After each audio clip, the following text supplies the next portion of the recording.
श्री जी steno Vrindavan Ramdhari Gupta खंड 2 प्रतिलेखन संख्या 138 गति 100 शब्द प्रति मिनट। प्रारंभ करें।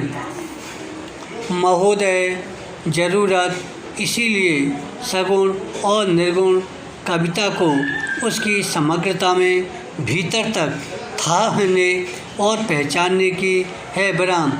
इसी क्रम में इन भक्तों और संतों के अंतर विरोध भी हमारे सामने आते हैं। उनकी शक्ति और सीमा हमारे सामने उद्घाटित होती है बराम। अगली पंक्तियों में हमारा लक्ष्य अंतर विरोधों के बावजूद और उनके बीच से यह बताना होगा कि अपनी अपनी जमीन, अपनी अपनी शक्ति और सीमाओं के होते हुए भी सामान्यतः अपने समय के लिए और हमारे समय के लिए भी भक्ति कविता का सगुण और निर्गुण भक्ति कविता का महत्वपूर्ण सामाजिक सांस्कृतिक महत्व है बराम।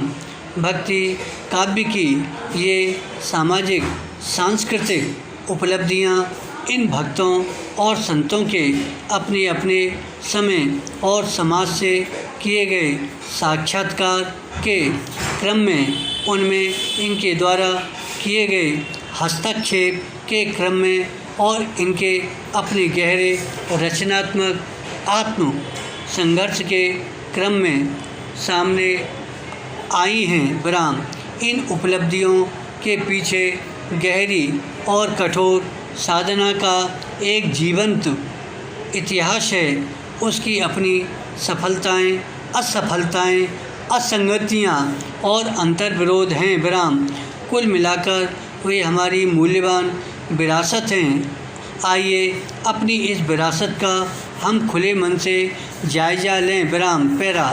भक्ति काल और भक्ति काव्य की चर्चा करने वाले सभी विद्वानों ने उस युग को सामाजिक और सांस्कृतिक संक्रांति का युग माना है जिस युग में निर्गुण संत और सगुण भक्तों की वाणी मुखर हुई और जिसे भक्ति काव्य कहा जाता है, उसका उद्भव संभव हुआ बराम।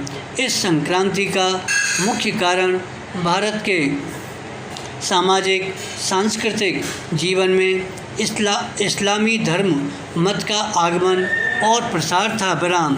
इस बात को लेकर आचार्यों में भले ही मतभेद हो कि भक्ति काव्य के आविर्भाव के मूल में इस्लाम का क्या और कैसा प्रभाव है बराम।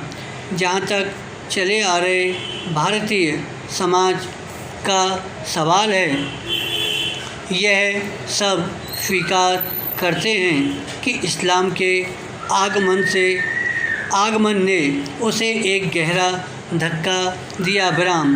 विभिन्न धार्मिक संप्रदायों में बटे हुए विद्यमान भारतीय समाज को एक व्यापक हिंदू धर्म मत के तले एकजुट होने के लिए विवश होना पड़ा बराम।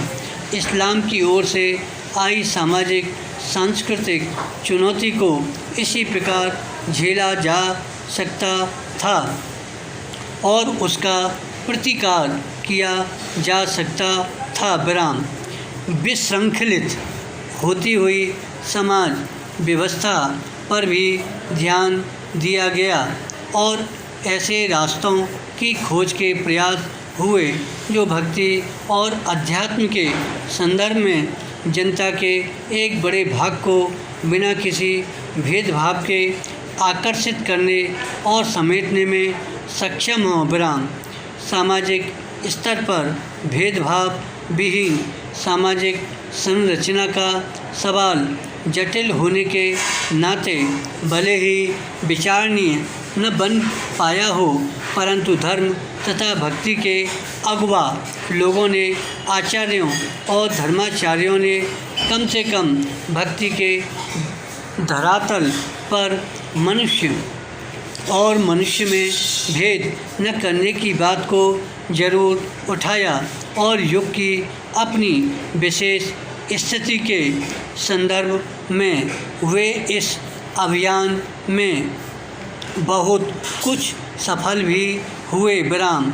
उनकी इस सफलता को निर्गुण संतों की रचनाशीलता और सोच को परिलक्षित भी किया जा सकता है। विराम। धन्यवाद।